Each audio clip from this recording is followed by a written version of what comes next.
So, hello everyone.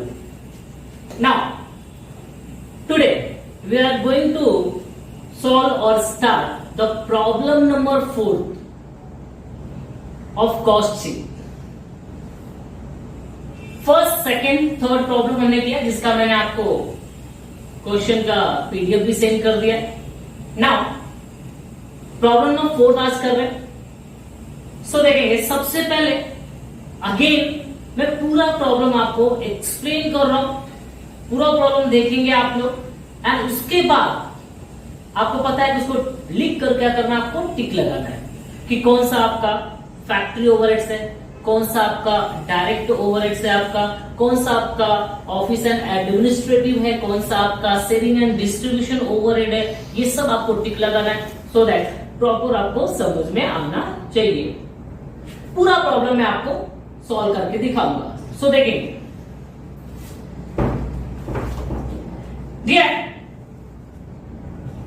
The following particular have been extracted from the books of Messrs.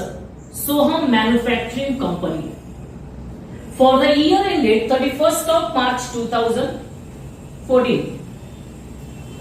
Opening stock of raw material, आपको पता है opening stock of raw material at the beginning top में हम लिखते हैं वहां पे opening stock of raw material, closing stock of raw material. So format आपको पता होना चाहिए, opening stock of raw material add purchases of raw material add expenses on purchase of raw material less closing stock of raw material. तो यहाँ पे opening stock of raw material, closing stock of raw material दोनों दिया है। That means what, first step में आएगा आपका raw material purchase, opening stock में क्या कर देंगे आप लोग, ऐड कर देंगे। ड्रॉइंग ऑफिस सैलरी, ये ड्रॉइंग ऑफिस सैलरी मैंने पहले भी बताया था, ऑफिस सैलरी वर्ड है बट ये इंजीनियरिंग ऑफिस का है। तो ये जो आपका ड्रॉइंग ऑफिस सैलरी होता है ये कहां पे जाएगा, आपका फैक्ट्री ओवरहेड्स में जाएगा। रॉयल्टी ऑन प्रोडक्शन, ये भी डायरेक्ट होता है हमारा, ये डायरेक्ट एक्सपेंसेस है रॉयल्टी ऑन प्रोडक्शन, तो ये हमारा डायरेक्ट एक्सपेंसेस हो जाएगा। आप लिख सकते हो यहाँ पे D E direct expenses. Carriage inward, carriage inward is expenses on purchase of raw material. So ये कहां पे जाएगा, add in purchase of raw material first में। कैश डिस्काउंट अलाउड, आपको पता है कि जो कैश डिस्काउंट होता है ये फाइनेंशियल एक्सपेंसेस है, फाइनेंशियल लॉस है, इसको हम क्या कर देते हैं, इग्नोर करेंगे। Repairs to plant and machinery, नाम से इंडिकेट हो रहा है प्लांट एंड मशीनरी का यूज कहां पे होता है, फैक्ट्री में। तो repair to plant and machinery कहां पे जाएगा, हमारा factory overheads. Rent rates and tax, bracket में देखेंगे फैक्ट्री दिया है तो फैक्ट्री में लिखना है, rent rates and tax office दिया है तो ऑफिस में लिखेंगे। ऑफिस कन्वीनियंस, ऑफिस का खर्चा है, ऑफिस एंड एडमिनिस्ट्रेटिव ओवरहेड्स में जाएगा। Salesman salary and commission, selling and distribution में जाएगा। प्रोडक्टिव वेजेस, ये जो प्रोडक्टिव वेजेस है ये हमारा क्या हो जाएगा, डायरेक्ट वेजेस। सेकंड, फर्स्ट में आपका रॉ मटेरियल कंज्यूम, सेकंड में आपका डायरेक्ट वेजेस, थर्ड में आपका डायरेक्ट एक्सपेंसेस। तो रॉयल्टी ऑन परचेज, आपको जो रॉयल्टी दिया था that is royalty on production, वो हमारा डायरेक्ट एक्सपेंसेस हो जाएगा। एंड आपको जो यहाँ पे प्रोडक्टिव वेजेस दिया है ये हमारा क्या हो जाएगा, direct wages, direct labour. Second, now depreciation on plant and machinery, last lecture में भी बताया था प्लांट एंड मशीनरी का यूज कहां पे होता है, फैक्ट्री में होता है। सो depreciation on plant and machinery factory overheads. Depreciation on office furniture, office furniture है तो डेफिनेटली कहां पे जाएगा, ऑफिस में जाएगा। डायरेक्टर्स फीस, डायरेक्टर कहां पे काम करते हैं, ऑफिस में, ऑफिस एंड एडमिनिस्ट्रेटिव ओवरहेड्स हो जाएगा आपका। गैस वाटर चार्जेस, ब्रैकेट में लिखा भी है फैक्ट्री, नहीं भी लिखा तो फैक्ट्री में जाता, बट यहाँ पे दोनों है, फैक्ट्री भी है ऑफिस भी है। तो जो ऑफिस का लिखेंगे gas and water charges, bracket में फैक्ट्री तो फैक्ट्री में जाएगा, ब्रैकेट में ऑफिस तो ऑफिस में जाएगा। अगर कुछ भी नहीं लिखा होता तो ये डेफिनेटली आपका डायरेक्ट होता है, फैक्ट्री ओवरहेड्स में जाएगा। मैनेजर सैलरी आपका एडमिनिस्ट्रेटिव एक्सपेंसेस है, ओवरहेड से तो कहां पे जाएगा, ऑफिस एंड एडमिनिस्ट्रेटिव ओवरहेड्स में जाएगा। Cost of catalogue printing, catalogue जब हम शॉप पे जाते हैं, होटल में जाते हैं तो कैटलॉग दिया जाता है हम लोगों को मेनू ऑर्डर देने के लिए, वो कैटलॉग प्रिंटिंग हमारा सेलिंग से रिलेटेड है, कहां पे जाएगा, सेलिंग एंड डिस्ट्रीब्यूशन में जाएगा आपका। लूज टूल्स रिटर्न ऑफ, अभी लूज टूल्स रिटर्न आपका तो लूज टूल्स का भी यूज कहां पे होता है? फैक्ट्री में। फैक्ट्री ओवरहेड्स हो जाएगा। और लास्ट में भी आपका ट्रेड फेयर एक्सपेंसेस, तो हमारा जो ट्रेड फेयर एक्सपेंसेस है ये सेलिंग एंड डिस्ट्रीब्यूशन से है, तो कहां पे जाएगा? सेलिंग एंड डिस्ट्रीब्यूशन ओवरहेड में जाएगा।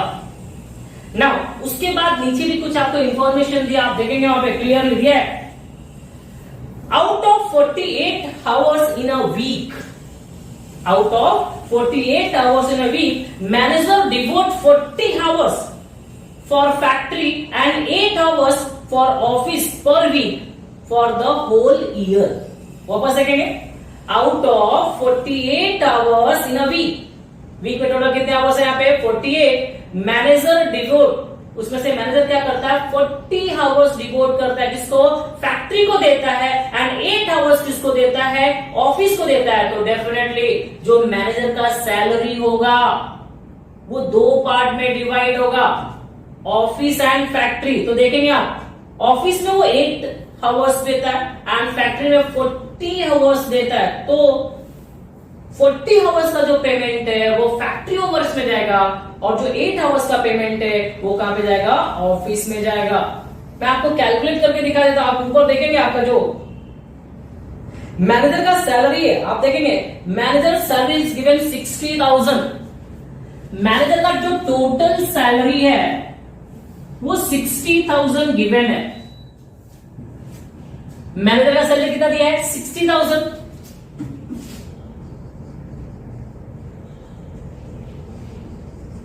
Manager salary 60,000। नाउ इसमें से वो क्या करता है?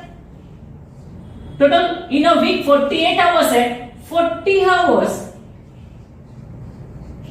किसमें काम करता है? फैक्ट्री में। एंड 8 आवर किसमें काम करता है? ऑफिस में। सो डेफिनेटली फैक्ट्री का ओवरहेड ज्यादा होगा एंड ऑफिस का क्या होगा? कम। तो देखते हैं कितना होगा। इसके लिए मैं सिंपल, आप देखो 60,000 डिवाइडेड बाय 48 आवर्स, इसको डिवाइड करेंगे तो आपका आएगा 1250। कैलसी है आपके पास, कैलसी होगा ही आपके पास, आप डिवाइड कर सकते हैं। 60,000 divided by 48 that is 1250। Correct है? नाउ सो 1250 इंटू 8 आवर्स आप करेंगे, 1250 into 8 hours equals to 10,000 and 1250 into 40 hours that is 50,000. So ये आपका ऑफिस का हो जाएगा और किसका हो जाएगा? आपका फैक्ट्री का ओवरहेड्स हो जाएगा आपका। दैट मीन्स और जो 60,000 है उसको दो पार्ट में डिवाइड कर देंगे हम लोग।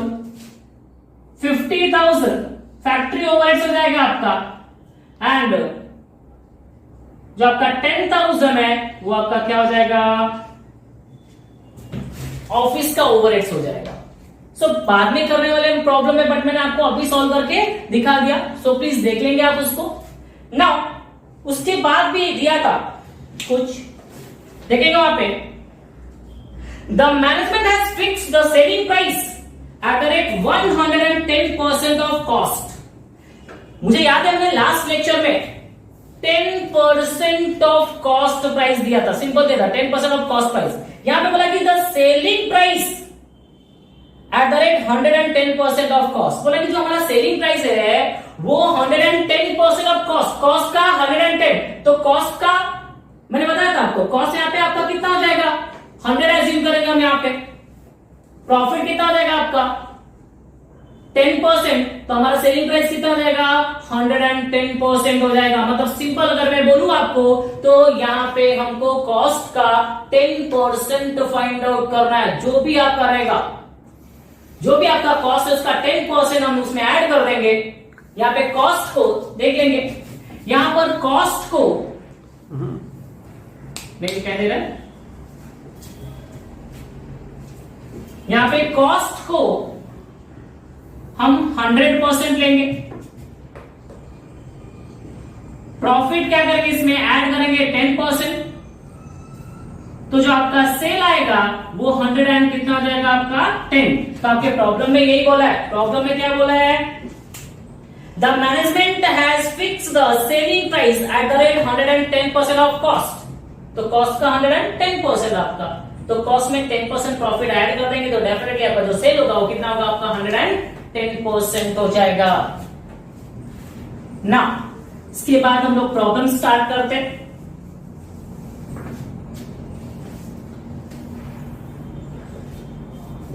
एक एक आइटम में आपको प्रॉपरली यहाँ पे हेडिंग के साथ क्लियरली देखेंगे हम लोग यहाँ पे। सो फर्स्ट वन यहाँ पे आपको पता है रॉ मटेरियल कंज्यूम।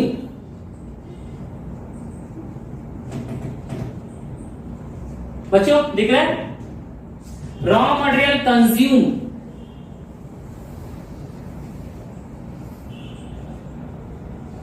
सो रॉ मटेरियल कंज्यूम में आपका फर्स्ट होता है opening stock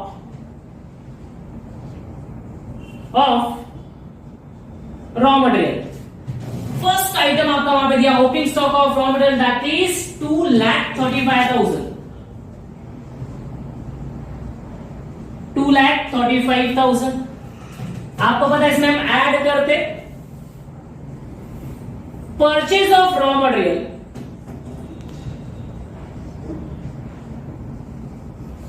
opening stock of raw material add purchases of raw material आप देखेंगे वहां पे, तो आपका जो परचेज ऑफ रॉ मटेरियल आपका थर्ड आइटम दिया है 10,40,000। 10,40,000। उसके बाद आपको पता है कि जो भी एक्सपेंसेस हम करते हैं किसको परचेज करते समय, किसको परचेज करते समय, रॉ मटेरियल को, उसका एक्सपेंसेस उसमें ऐड होता है। तो आप देखेंगे तो वहां पे आपको दिया है कैरेज इनवर्ड दिया था एंड दैट अमाउंट इज 41,000। तो हम यहां पे ऐड कर देंगे, ऐड कैरेज इनवर्ड।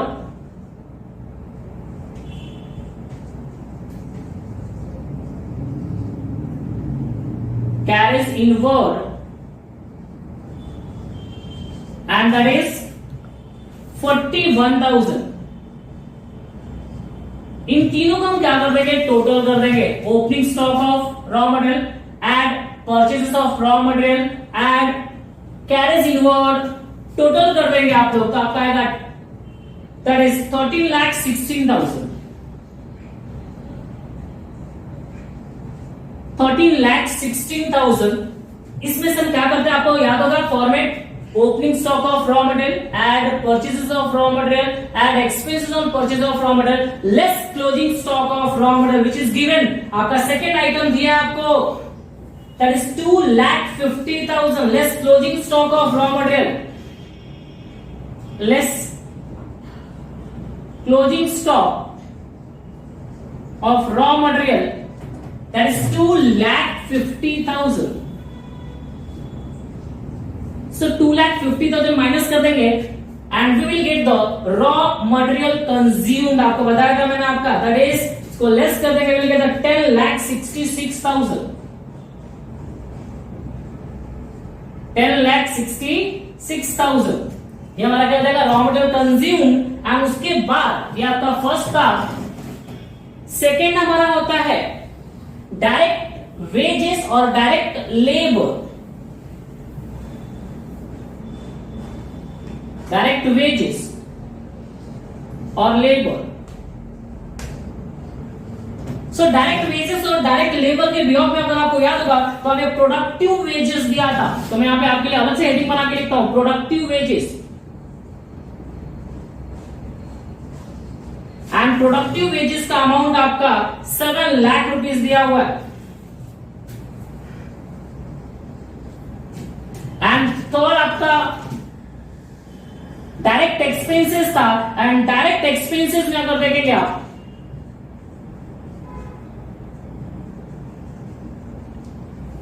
तो डायरेक्ट एक्सपेंसेस में आपको royalty on production, royalty on production,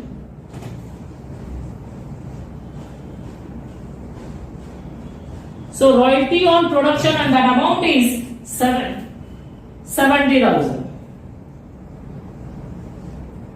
ये दोनों को ऐड कर देंगे तो टोटल हो जाएगा आपका 7,70,000। 7,70,000। आपको पता है raw material consume, direct labour, direct expenses, तीनों का ऐड करते हैं, will get the prime cost. तो हमारा हेडिंग मिलेगा प्राइम कॉस्ट। और सबसे पहले एक और अपने में याद हो, जो हमारा मैनेजर सैलरी है, मैनेजर सैलरी को आप स्टार मार्क देकर रखेंगे, बिकॉज उसको दो जगह ट्रांसफर करना है, आपको याद रहना चाहिए। फैक्ट्री में भी ट्रांसफर करना है, ऑफिस में भी ट्रांसफर करना है। अगर भूल जाएंगे तो प्रॉब्लम हमारा ये रॉन्ग हो सकते हैं। सो बी केयरफुल एंड कॉन्सेंट्रेट। सो हमारा prime cost 10,66,000 plus 7,70,000, that is 17 lakh, 18 lakh आपका 36,000, 18,36,000 हमारा क्या हो जाएगा prime cost. After getting prime cost आपको पता है हम ऐड करते हैं उसमें फैक्ट्री ओवरहेड्स फर्स्ट, सेकंड आपका होता है office and administrative overheads, and third हमारा सेलिंग एंड डिस्ट्रीब्यूशन ओवरहेड्स। तो यहाँ पे हम थर्ड के बाद फोर्थ जो हमारा होता है दैट इज फैक्ट्री ओवरहेड्स हो जाएगा।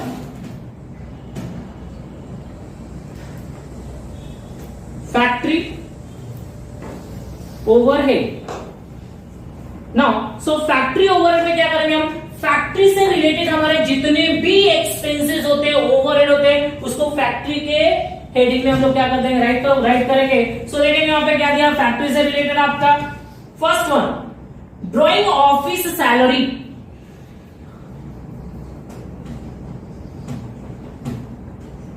Office salary and drawing office salary का अमाउंट है 48,000। After drawing office salary, repair to plant and machinery.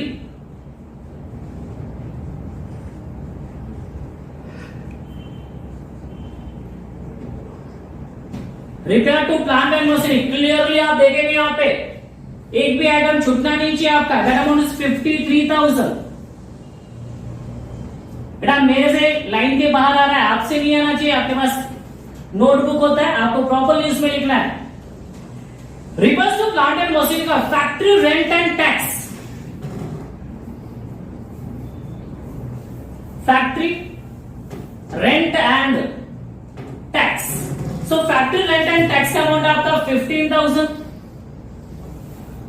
After factory rent and tax हमको फाइंड आउट करना देखेंगे। Depreciation on plant and machinery, proper आपने tick लगा के रखना है।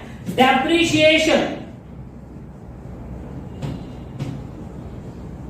depreciation on plant and machinery. So depreciation on plant and machinery आपका दिया 35,500, 35,500। Thereafter factory gas and water charges, factory gas and water charges, VC लिख रहा हूं मैं, water charges, factory gas and water charges का अमाउंट देखेंगे आपको वहां पे दिया आपको दैट इज 7,500। उसके बाद देखो आप वहां पे और कुछ है क्या, पूरे प्रॉब्लम में देखेंगे मैनेजर सैलरी आ गया, बट मैनेजर सैलरी भी लिखना है हम लोगों को। चलो मैनेजर सैलरी याद है हमने किया था, दो पार्ट में डिवाइड करना है 60,000, जिसमें से 40 आवर्स 40 घंटे मैनेजर कहां पे यूज करता है, कहां पे देता है, फैक्ट्री में। तो 40 घंटे का पेमेंट कितना आएगा 50,000, और 8 घंटे कहां पे देता है वो ऑफिस में, तो उसके हिसाब से उसका सैलरी 10,000 कहां पे आएगा, ऑफिस ओवरहेड्स में आएगा। सो यहां पे हम लिख देते हैं उसको, स्टार मार्क देने के लिए बोला था आपको। मैनेजर सैलरी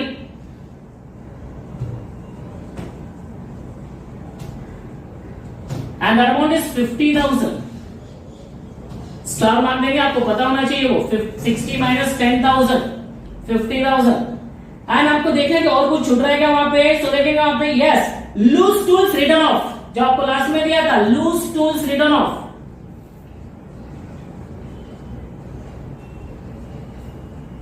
रिटर्न ऑफ ऐसा एक डेप्रिसिएशन होता है आपका। ये भी फैक्ट्री का ओवरहेड्स है, दैट इज 8,000, ये आपका अमाउंट आ जाएगा 8,000। ना ये हमारे टोटल फैक्ट्री ओवर से एक बार चेक कर लेंगे आप लोग, कोई भी छूटना नहीं चाहिए, छूट गया तो प्रॉब्लम रॉन्ग हो जाएगा, मार्क्स कट जाएंगे। So be careful. So 1 2 3 4 5 6 7 item including आपका मैनेजर सैलरी हमारा आएगा यहाँ पे, इसको टोटल करेंगे तो हमारा टोटल अमाउंट आएगा दैट इज 2,17,000।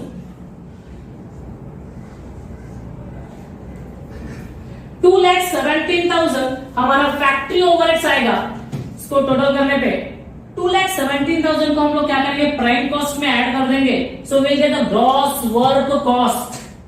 एंड मैंने आपको ये भी बताया था कि प्रॉब्लम में अगर opening stock of WIP, closing stock of WIP अगर नहीं दिया है तो हमको ग्रॉस और नेट लिखने की रिक्वायरमेंट नहीं है, ऐसे केस में हम सिर्फ क्या लिखेंगे, वर्क कॉस्ट।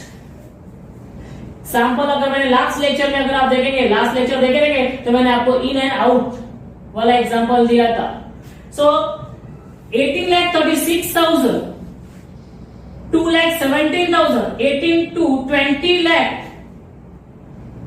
53,000, दैट इज 20,53,000 हो जाएगा आपका। एंड 20,53,000 हमारा क्या हो जाएगा, वर्क कॉस्ट हो जाएगा, that is work cost.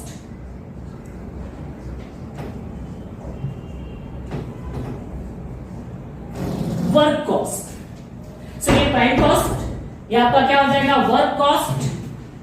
Just a minute, prime cost and work cost. उसके बाद हमारा अगर आपको याद होगा तो जो टेबल आगे बढ़ता है, हमारा फॉर्मेट हमारा आगे बढ़ता है, उसमें opening stock of working process less closing stock of working process जो प्रॉब्लम में नहीं है, तो हम लोग क्या आगे बढ़ेंगे यहाँ पे, that is office and administrative overhead पे आएंगे हम लोग। सो बताइए आप लोग, यहाँ पे दिख रहा है, इसके नीचे पूरा दिख रहा है, तो हमारा हेडिंग होगा that is 5th office and administrative overhead. ना अभी हमारा काम क्या होगा, ऑफिस से रिलेटेड हमारे जितने भी एक्सपेंसेस होंगे, जितने भी ओवरहेड्स होंगे, वो क्या करेंगे हम लोग इस हेडिंग में लिखेंगे। सो देखेंगे ऑफिस से रिलेटेड हमारे कितने ओवरहेड्स है। First one, office rent rates and tax लिख देंगे हम लोग। Office rent rates and tax. So office rent rates and tax का अमाउंट आपका 8,000 पूरा देखेंगे आप लोग। उसके बाद ऑफिस कन्वेनियंस,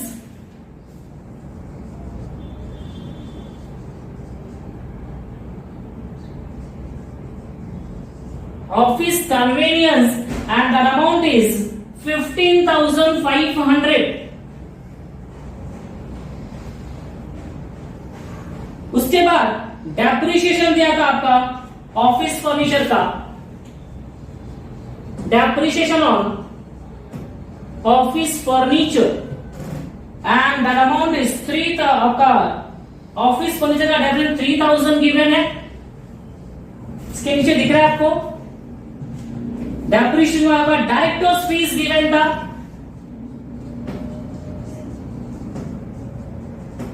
सो डायरेक्टर फीस आपका दैट इज 30,000। आई थिंक इसके बाद मेरे पास जगह नहीं है, तो डायरेक्टर फीस के बाद आपका office gas and water charges.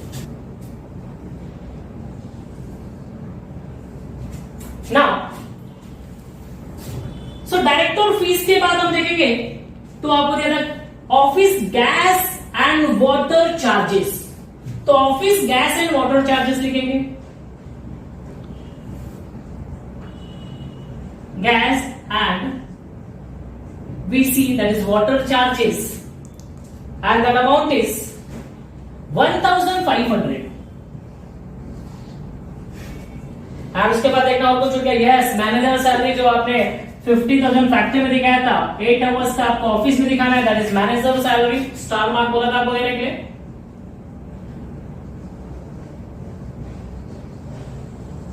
That is 10,000। और उसके बाद देखना है कि और कुछ छूटा है क्या। चलो एक बार चेक कर लेंगे आप लोग, नहीं छूटा है तो हम लोग क्या करेंगे, इसको टोटल करेंगे। that is 8,000, 15,500, 3,000, 30,000 and that is 1,500 and 10,000. Total हमारा हो जाएगा that is 68,000. ना उसके बाद हमको क्या करना है, जो हमारा ग्रॉस वर्क कॉस्ट या वर्क कॉस्ट है, वर्क कॉस्ट में हम लोग ऑफिस एंड एडमिनिस्ट्रेटिव ओवरहेड्स को क्या कर देंगे, ऐड कर देंगे, तो हमको मिलता है cost of production, cost of production and that amount is 20,53,000 plus 68,000 will get 21,21,000. 21,21,000. Cost of production कितना जाएगा हमारा 21,21,000. After getting cost of production अगर हम फॉर्मेट की बात करें तो फॉर्मेट में हमारा opening stock of finish goods less closing stock of finish goods, but इस प्रॉब्लम में नहीं है तो हम आगे बढ़ेंगे. हमारा आएगा यहाँ पे एंड ये कॉस्ट ऑफ प्रोडक्शन के बाद सेलिंग एंड डिस्ट्रीब्यूशन लिखेंगे यहाँ पे. सेलिंग एंड डिस्ट्रीब्यूशन ओवरहेड, यहां पे क्या करना हमको, सेल्स से रिलेटेड हमारे जितने भी ओवरहेड रहेंगे सब कहां पे आएंगे, आपके सेलिंग एंड डिस्ट्रीब्यूशन में आएंगे. सो फाइंड आउट कर लेंगे. Yes, salesman salary and commission, salesman salary and commission. So salesman salary and commission आप देखेंगे वहां पे दिया 42,000. After salesman salary and commission के बाद catalogue printing,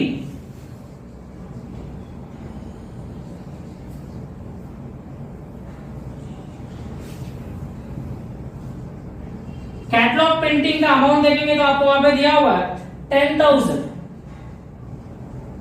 and then after trade fair expenses, trade fair expenses and trade expenses आपको already कितना दिया आपका 10,000.